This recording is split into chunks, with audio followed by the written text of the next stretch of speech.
Neymar Junior to Inter Miami, here we go. এটা এখন তো হয় নাই, কিন্তু হওয়ার চান্স অনেক বেশি, কারণ জানুয়ারিতেই নেইমারের সান্তোসের সাথে কন্ট্রাক্ট শেষ। 27 সালে জানুয়ারিতে নেইমারের সাথে কন্ট্রাক্ট শেষ।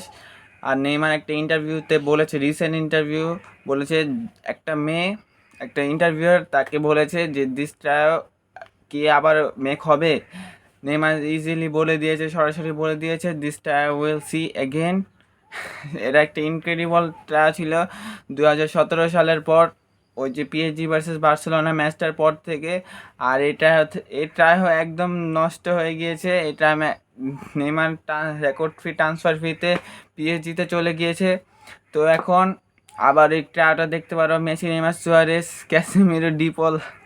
ও মাই গড, সুন্দর একটা টিম হবে ইন্টার মায়ামিতে। ডেভিড বেকহাম একটা মাস্টার ক্লাস টিম বানাচ্ছে, সেখানে সব লেজেন্ড আসছে, ক্রিস্টিয়ানো, বেনজেমা, বেল।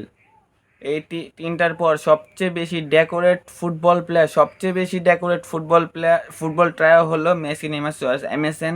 এটা সবচেয়ে বেশি গোল দিয়েছে এক সিজনে। তার মধ্যে তো সুয়ারেস কয় ম্যাচ জানি ব্যান ছিল। এটা ইনক্রেডিবল একটা ট্রায়ও। তো দেখা যাক কী হয়, চান্স বেশি, অনেক high chance to see Neymar in Inter Miami. তো ডেভিড বেকহাম পুরো টিমটাকে সাজাচ্ছে সুন্দরভাবে। তো নেইমারের পারফরমেন্স ইনক্রিজ হচ্ছে। তো ইনজুরি মুক্ত নেইমার একদম মাস্টার ক্লাস খেলে। আজকে একটা সান্তোসের ম্যাচ হলো, সেখানে 2টা অ্যাসিস্ট দিয়েছে, মাস্টার ক্লাস পারফরমেন্স ড্রপ করেছে। ইনজুরি মুক্ত নেইমার পুরো ফিটনেস পুরো ব্যাক করেছে।